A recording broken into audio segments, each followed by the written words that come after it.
Glória a Deus. Aleluia. Você só muda para mim na hora que eu falar com você, tá? Amém. Queridos, eu quero compartilhar com vocês nessa noite algo que esses dias eu estava meditando no meu coração e o Espírito Santo foi me ensinando a respeito disso.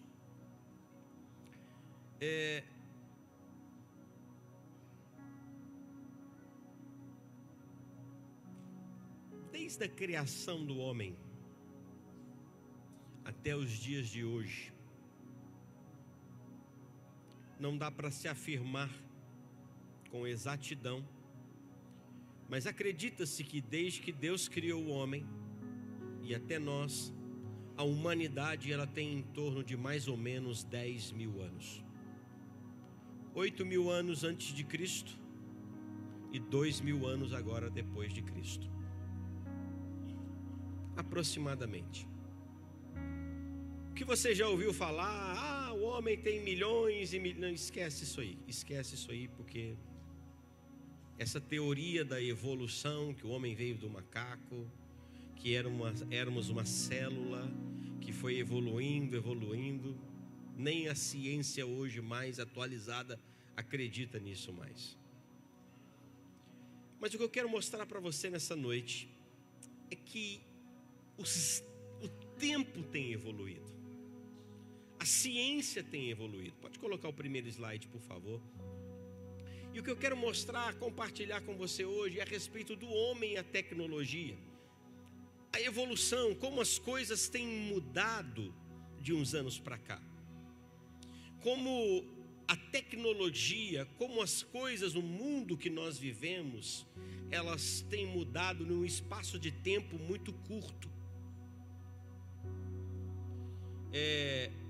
Quando se fala em 50 anos, se parece muito, mas diante da história da humanidade é muito pouco. E hoje, quando se trata de 50 anos, 30 anos, 40 anos, nós vemos a grande diferença, a evolução que houve em termos de tecnologia, em termos de coisas no mundo que nós vivemos.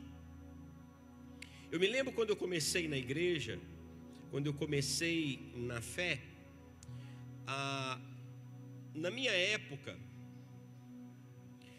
nós usávamos na hora do louvor, usávamos um folheto, um papel. Antes de começar o culto, a igreja que eu me converti era bem pequeno, talvez salão um pouco menos, tamanho da igreja de criança mais ou menos. E eu me lembro que na hora do louvor, alguns obreiros, alguns diáconos vinham com umas folhas que eram as músicas, e eu entregando as músicas, assim, o papel das músicas. E a gente ia cantando aquelas músicas que estavam no papel. Passou um tempinho, já não tinha mais os papéis, entrou-se um objeto, um aparelho, um aparelho chamado retroprojetor. Retroprojetor era uma caixa, alguns nem lembram disso, nem sabem o que é isso, uns aqui lembram. É uma caixa que saía dela uma luz, em cima tinha uma lente e projetava assim. Aí se pegava uma transparência de um papel, uma folha tipo um plástico laminado, ou você fazia no começo, depois que começou a se imprimir aquilo no computador, se escrevia as músicas com uma canetinha, essas canetinhas de transparência. E aí tinha uma pasta, nós usamos isso depois na igreja aqui por muitos anos, inclusive quando nós viemos para cá, naquela primeira etapa que o salão era do lado de lá, nós tínhamos um projetor. E algumas irmãs aqui, não sei, talvez operaram o projetor. Tem alguém aqui que operou o projetor naquela época? Tem alguém aqui, olha lá, a Kelly, a Letícia, a pastora Denise, né? Alguns aqui foram operadores de retroprojetor. Então tinha uma pasta sanfonada de A a Z, com a letra das músicas ali. Então a hora que a pessoa ia dirigir o louvor, ia lá na pasta sanfonada, procurava a música e punha lá no retroprojetor, e à medida que ia cantando, ela ia puxando a letra assim. Aí era uma tela que dava menos da metade do que esse meio aqui, por exemplo. E aí, depois do retroprojetor, vieram os projetores. Um só. Começamos lá na igreja, lá no projetor, né? Lembra, no meio, primeiro dia assim, todo mundo só ficava olhando para o projetor. Era um negócio muito diferente, né? Aí, de repente, vem um telão como esse aqui, une-se 3 projetores, projetam a mesma imagem, formando um telão. Se quisesse colocar mais um aqui, como até 4 projetores, eu acredito que dá para se colocar, iria se formar uma imagem só. O que eu estou mostrando para você? Que as coisas evoluíram, que as coisas mudaram. Mas o ser humano, ele não evoluiu à medida de que a tecnologia evoluiu. Nós temos hoje uma evolução tecnológica muito grande. As coisas têm mudado com uma rapidez muito grande. Em poucos anos as coisas estão mudando assim de uma maneira absurda, a ponto de gerações próximas não conhecerem mais as coisas que são às vezes da nossa época. Quer ver? Deixa eu te dar um exemplo. Deixa eu chamar uma criança aqui. Vem cá, Raquel. Vem cá. Vou te dar um exemplo aqui, clássico, de como as coisas mudam e que as crianças não sabem mais. Elas são de uma geração, essa aqui é uma geração, essa é uma geração tecnológica, irmãos. Essa geração nasce conectada.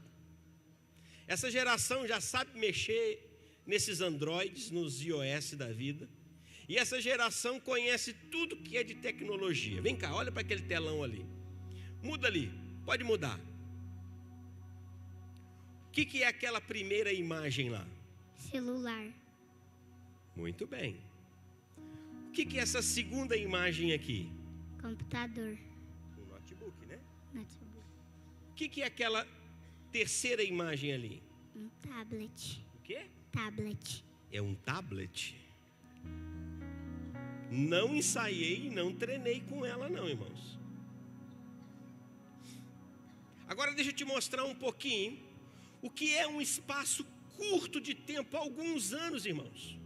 Alguns anos de diferença. Olha para lá de novo. Muda a imagem.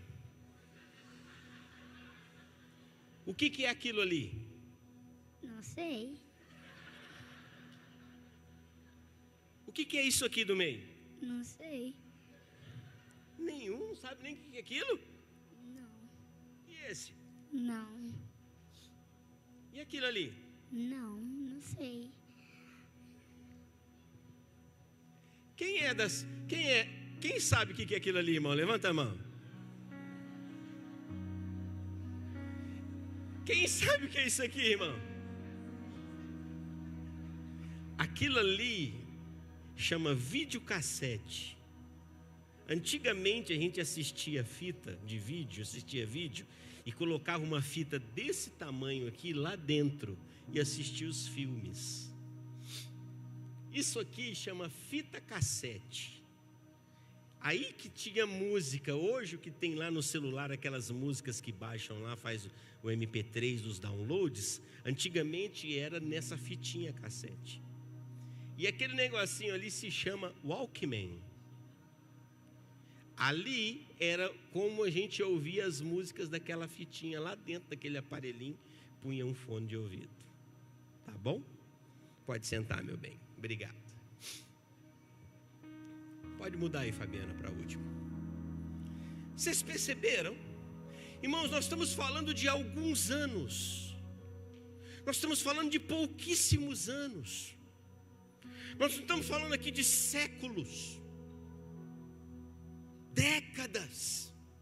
Nós estamos falando aqui de pouquíssimos anos. Até esses dias atrás, nós podemos dizer assim, até esses dias atrás tinha-se videocassete. Eu tenho um videocassete lá em casa até hoje.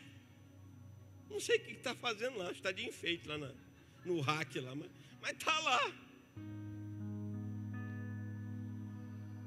Fita cassete, eu acho que se eu fuçar nas minhas gavetas lá, eu vou achar a fita cassete lá.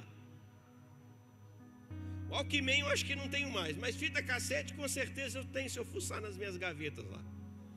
Nós estamos falando de pouquíssimo tempo. Olha para mim. Eu podia pôr aqui inúmeras fotos, inúmeras imagens, que eles não sabem o que é. Mas quando se trata do ser humano, quando se trata do homem, das pessoas, elas não conseguiram evoluir, elas não conseguiram crescer na mesma medida que a tecnologia cresceu. Abra sua Bíblia comigo em 2 Reis, capítulo 5.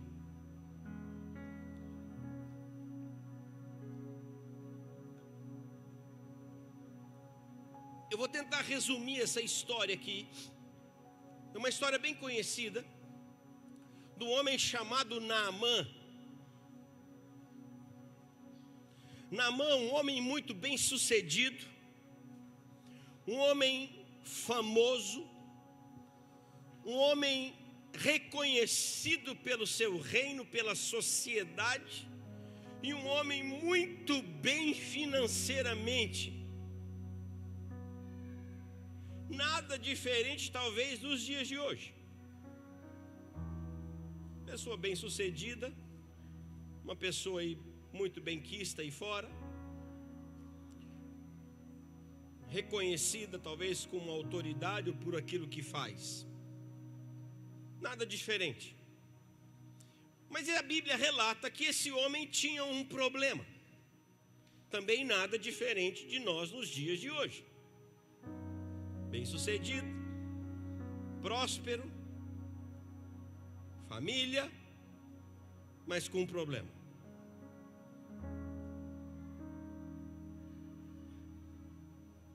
Muita semelhança com o que acontece nos dias de hoje. Isso aqui se passou há mais de 4.000 anos atrás.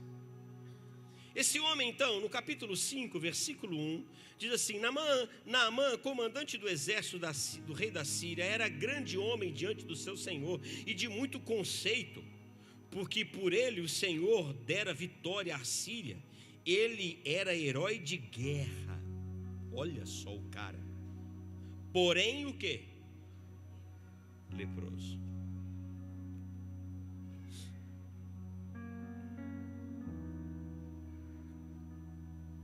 Há muita gente hoje, são muito bem-sucedidos,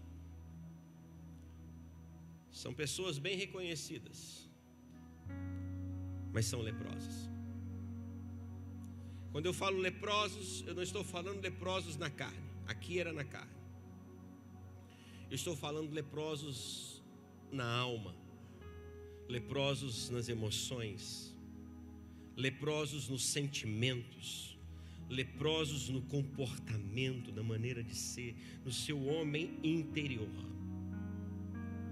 Por mais que nós estamos vivendo um mundo tecnológico hoje, o ser humano continua da mesma forma como Deus o criou há 10.000 anos atrás, por causa do pecado.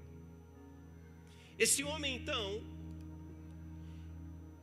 no versículo 2, saíram as tropas da Síria e da terra de Israel, levaram cativo uma menina, que ficou ao serviço da mulher de Naamã. Numa de suas guerras, eles levaram cativo uma menina, e essa menina foi trabalhar na casa de Naamã, provavelmente como uma empregada doméstica ali, fazer serviços domésticos ou serviços da casa. Essa menina, por ser uma menina do povo de Israel, ela sabia quem era o Deus dela. A primeira coisa que nós precisamos entender, queridos, que não importa onde nós estamos, não importa a condição que nós estamos, não importa o povo que você está, não importa a sua condição financeira, não importa o lugar que você trabalha, o que mais importa é o quanto você conhece, o quanto você tem experiência com esse Deus que um dia se revelou ao seu coração. Isso é o mais importante para todos nós. José estava numa nação estranha, foi vendido como escravo, Mas a Bíblia diz que o Senhor foi com ele. O Senhor foi com José no fundo daquele poço. O Senhor foi com José na casa de Potifar. E o Senhor foi com José lá naquela prisão. Ou seja, não importa onde eu estou, o importa quem está comigo naquela circunstância da qual eu estou vivendo. Aquela menina, mesmo numa condição de escrava, mesmo numa condição de doméstica naquela época, não sei que tipo de trabalho que ela fazia, talvez ela fazia o pior serviço da casa, ela não deixou de manifestar o conhecimento do Deus que ela tinha. E olha o que ela fala no versículo 3: disse ela à sua senhora: tomara o meu senhor estivesse diante do profeta que está em Samaria, ele o restauraria da sua lepra. Preste atenção. Essa menina fala para sua senhora, a esposa de Naamã. A mulher de Naamã vai e fala para ele: bem, sabe aquela menina que trabalha aqui em casa? Sei, a fulana? É, a fulana. Ela disse para mim que lá na terra dela, lá em Samaria, tem um profeta. E esse profeta é um homem de Deus. E se você fosse lá, com certeza você ia ser curado dessa sua lepra. Porque imagine, irmãos, Naamã, na condição que ele tinha, social, financeira, não havia nada naquela época que Naamã não tivesse procurado como recurso para a sua cura. O problema não era a falta de um hospital, não era a falta de um remédio, não era a falta de dinheiro. Naamã tinha tudo isso, mas mesmo assim ele continuava leproso. Hoje nós vemos as pessoas assim. Por mais que elas tentam, por mais que elas desejam, ainda a lepra ainda domina o coração. Corações amargurados, corações tristes, com falta de, não consegue perdoar, não consegue aceitar, não consegue se perdoar, não conseguem perdoar a Deus. Porque muitas vezes nós temos a capacidade de atribuir a culpa a Deus dos nossos problemas. Tantas lepras e tantas feridas no nosso coração. Naamã recebe aquela notícia. E Naamã, por um pequeno momento, ele acatou a voz de uma menina escrava, de uma servente da sua casa. Preste atenção numa coisa. Deus muitas vezes envia os seus servos até nós. Deus envia homens e mulheres até nós para nos alertar a respeito da manifestação do poder e da graça de Deus sobre as nossas vidas. Há poder nessas palavras aqui, irmãos.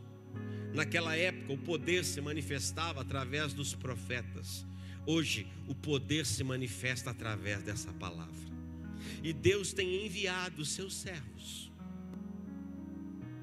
Como Paulo escreve em muitas de suas cartas, Paulo escreve assim: Paulo, servo. Em outras palavras, em outras cartas, Paulo escreve e diz assim: Paulo, escravo de Cristo Jesus. Nós somos servos dele, mensageiros, porta-vozes dessa palavra.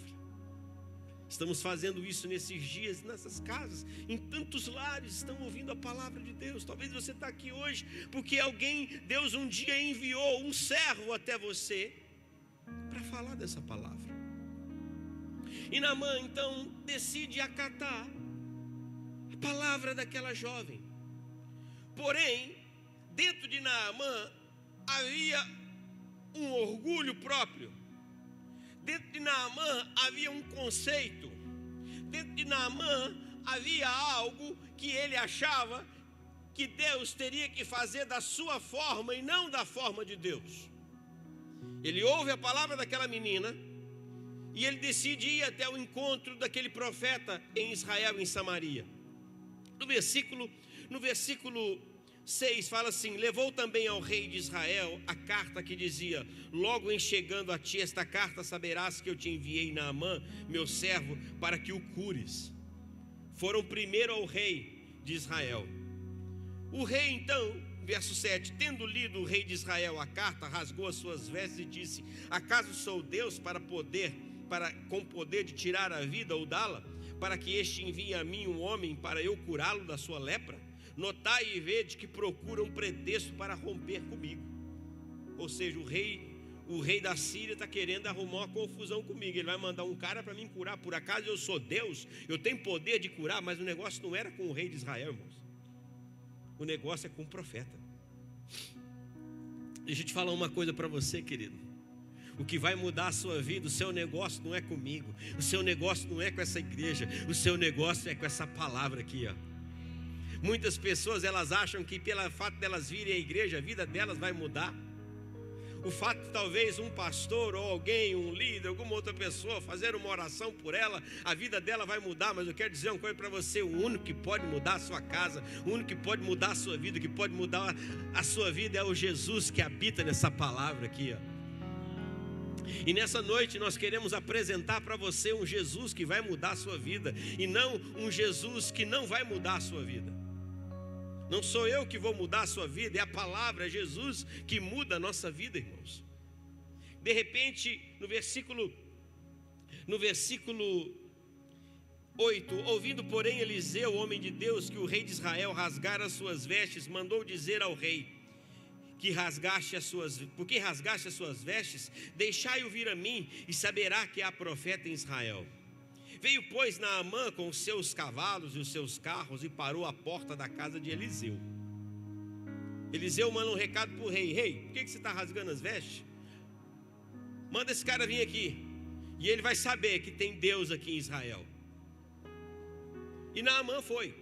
Chegou lá com toda a pompa, com os seus carros, com os cavaleiros, com os seus servos, aquele monte de gente, cestos cheios de presente, que depois você vai ver nos textos na frente, que ele levou presentes para dar para quem o curasse, como que estivesse pagando a bênção, pagando o milagre.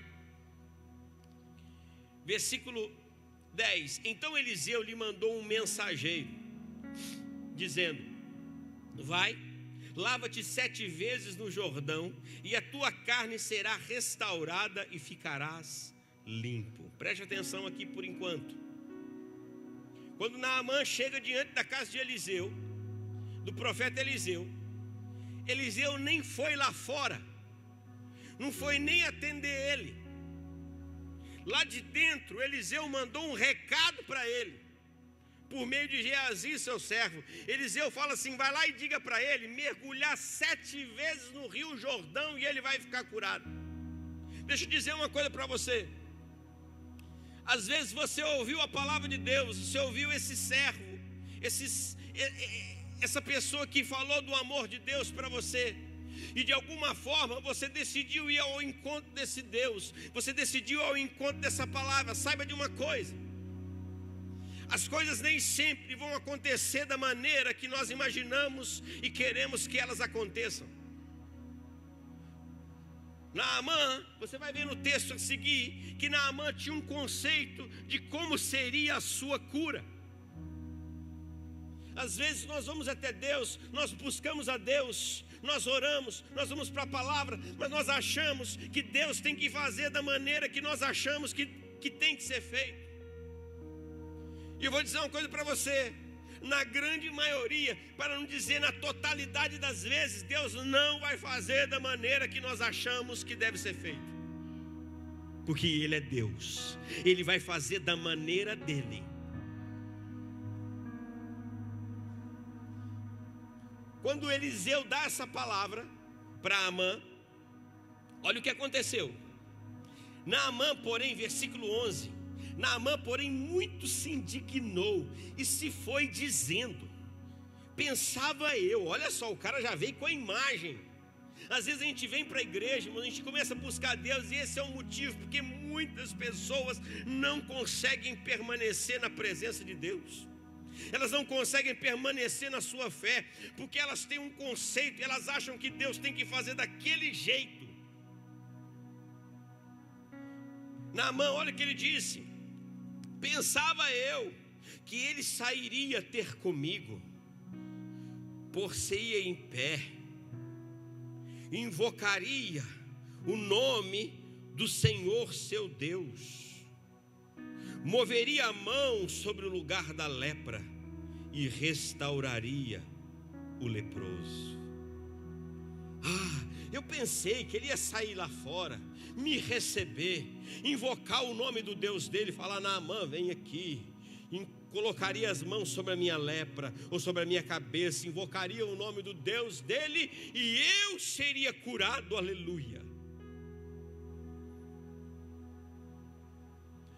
Pastor, eu pensei que quando eu chegasse na igreja as coisas já iam começar a mudar dessa forma, as coisas já iam começar a ser dessa maneira, que Deus já ia mudar meu marido, que Deus já ia mudar minha mulher, que Deus já imediatamente na semana seguinte ia trazer os meus filhos, que essa enfermidade no dia seguinte já iria embora. Olha, que na semana seguinte, no mês seguinte eu já ia quitar todas as minhas dívidas, os meus 10 anos de besteira, de burrada que eu fiz, em 15 dias, em 30 dias seriam todos solucionados. Mas eu já estou na igreja aqui, estou vindo, esse é o segundo, terceiro, quarto, há um mês, 2 meses, 3 meses, e ainda as coisas não aconteceram. Não. Eu pensava que ia ser assim. Quer saber de uma coisa? Vou embora. E ele foi embora, irmãos, indignado. Tem gente que começa na fé e depois ela fica indignada porque as coisas não aconteceram do jeitinho que ela queria que acontecesse. Porque nós viemos para o Evangelho, a gente vem para a palavra de Deus em busca de uma solução. Eu estou mostrando para você aqui uma história de 8.000 anos atrás, para você ver que o ser humano, por mais que a tecnologia evoluiu, o ser humano não evoluiu. Você vê que continua hoje as mesmas coisas. O mesmo sentimento desse cara aqui, há 8.000 anos atrás, é o mesmo sentimento das pessoas hoje. É o mesmo comportamento das pessoas hoje. E ele foi embora. Ainda falou assim: por acaso lá na Síria. Aí, olha o versículo aqui que ele fala assim: não são porventura Abana e Farfar, rios de Damasco, melhores que de todas as águas de Israel? Não poderia eu lavar-me neles e ficar limpo? E voltou-se e foi com indignação. O cara foi embora. Da Síria até Samaria não é perto não, irmãos. Era uma caminhada, era uma jornada longa. Foram alguns dias de viagem. Não foi daqui em Guaíra não. E sem contar que naquela época o negócio era de cavalo e de camelo. Isso já prolonga ainda mais o tempo. E ele foi indignado, irmãos. Indignado, voltou para casa revoltado. Aí, olha o que aconteceu. E eu quero nessa noite te alertar para isso. Porque muitas vezes nós deixamos de ser abençoados por Deus por causa do nosso orgulho, por causa dos nossos achômetros, por causa daquilo que nós imaginamos que as coisas devem acontecer do nosso jeito. E quantas vezes perdemos a bênção de Deus por não termos um coração mais humilde. É do meu jeito, eu acho assim, eu penso dessa forma, e se eu penso dessa forma é assim que tem que ser, eu acho que é assim que tem que ser. E as coisas não são da maneira como nós pensamos, irmãos, porque Deus é Deus. Ele faz como lhe apraz, Ele faz como lhe agrada. Mas Naamã, versículo 13: então se chegaram a ele os seus oficiais e lhe disseram: meu pai, se te houvesse dito o profeta alguma coisa difícil, acaso não farias? Nós temos facilidade, irmãos, de acreditar mais naquilo que é difícil do que naquilo que é fácil. É ou não é? Se talvez o profeta tivesse falado alguma coisa bem complicada para Naamã fazer, ele teria feito. Mas era um negócio muito simples. Vai lá no Jordão e mergulha 7 vezes. Deixa eu te falar uma coisa, preste atenção. E nós já vamos orar. Nós precisamos entender que a vida, ela não pode ser baseada naquilo que nós achamos, naquilo que nós pensamos. Deus coloca algumas pessoas ao nosso redor para nos dar alguns conselhos, para nos mostrar algumas coisas. E eu quero dizer uma coisa para você: a palavra de Deus, ela pode transformar a sua vida. Basta você vencer esse orgulho, vencer esse coração duro, talvez, que você se encontra hoje, e deixar Deus entrar e falar na sua vida. Deixar as coisas acontecerem da maneira de Deus e não da sua maneira. Aquele homem, a primeira coisa, ele ouviu aquela menina. E depois ele ouviu os seus servos, porque eles chegaram para Naamã e falaram assim: meu senhor, chamaram ele de meu pai. Meu pai, se o profeta tivesse te pedido alguma coisa difícil, o senhor não faria? Ele falou: pois é, faria. Senhor, em outras palavras, nós já estamos aqui, não custa nada, nós viajamos tanto, o senhor vai voltar para casa sem experimentar, faz o que o homem te pediu. E você olha na Bíblia que Naamã, por mais orgulhoso que ele fosse, por mais cheio de conceitos, cheios de ideia que ele era um homem também com um coração quebrantado. E ele decide então mergulhar no Jordão 1, 2, 3, 4, 5, 6, 7 vezes. E olha o que aconteceu. Então desceu e mergulhou no Jordão 7 vezes, consoante a palavra do homem de Deus, e a carne se tornou como a carne de uma criança e ficou limpo. À medida que nós abrimos o nosso coração, à medida que nós deixamos a palavra de Deus entrar, saiba de uma coisa, querido: a primeira coisa que Deus vai fazer, Ele vai começar a limpar a nossa carne, irmão. Ele vai começar a tirar a lepra do pecado, a lepra do mal, a lepra do ressentimento, a lepra da mágoa. Talvez você não consegue se livrar dessa mágoa. A lepra do perdão, talvez você não consegue perdoar essa pessoa. Quando nós obedecemos a palavra e nós mergulhamos nas águas do Jordão, que hoje para nós, água na Bíblia é símbolo do Espírito. Quando nós mergulhamos, quando nós nos entregamos, quando você mergulha, você está à mercê daquelas águas. Naamã, ao se levantar na 7ª vez, ele estava completamente banhado pelas águas. Deixa eu dizer uma coisa para você: mergulhe quantas vezes for necessário para mergulhar nessa noite na presença de Deus. Para Naamã foi 7 vezes. Talvez para você vai ser 2, para outros serão 4, talvez para outros serão 10, para outros serão 20, para outros serão 30, para outros Deus vai falar assim: mergulha até eu falar para você parar de mergulhar.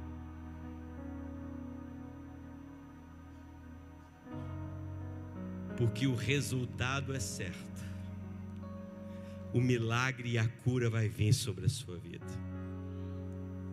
Talvez no começo você não vai ver nada. É por isso que às vezes quando a gente se entrega à palavra, a gente se entrega para Deus, a gente se entrega para Jesus, parece que no começo nada muda. Pastor, está tudo do mesmo jeito. Porque na verdade a primeira coisa que Deus está querendo mudar não é o nosso exterior. Deus está querendo mudar o nosso interior.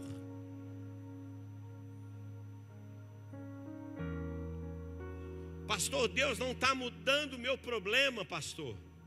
Sabe por que Ele não está mudando o seu problema? Porque Ele está usando o seu problema para mudar você. A maior preocupação de Deus não é mudar o seu problema, não é resolver os seus problemas. A maior preocupação, o maior desafio do Senhor é mudar a mim e a você, é nos mudar.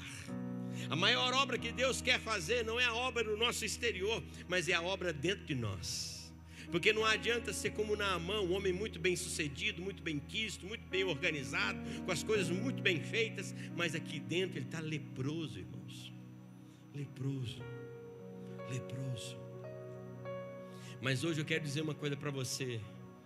Há um rio aqui, chamado Espírito Santo, que nós podemos mergulhar nele, e ele pode trazer cura para dentro do seu coração. Talvez seu casamento está leproso, talvez sua família está leprosa. A lepra era uma doença que corroía, a lepra era uma doença que consumia a carne das pessoas. Tanto é que ela era contagiosa. As pessoas que tinham lepra naquela época tinham que ficar fora da cidade. Nós percebemos hoje uma pessoa que está com o coração machucado, uma pessoa magoada, uma pessoa triste, uma pessoa rancorosa, uma pessoa problemática. O que acontece? Ela contamina quem está em volta dela. Se é a mulher, contamina o marido. Se é o marido, contamina a mulher, contamina os filhos, contamina os parentes. Tem que ser muito maduro para viver com um leproso e não ser contaminado por causa das feridas, das mágoas, dos ressentimentos, de tanta coisa, sabe? Hoje Jesus está abrindo um rio aqui para nós, irmãos. Podemos mergulhar e podemos ser curados dele. Amém? Assim como Naamã foi curado naquele dia, eu tenho certeza que o Senhor vai nos curar nessa noite. Nós estamos falando de rio, né, irmãos? O Senhor mandou na hora certinha, papai. Nós estava combinado, na hora que eu estiver falando sobre rio, o Senhor manda chuva. Estou brincando.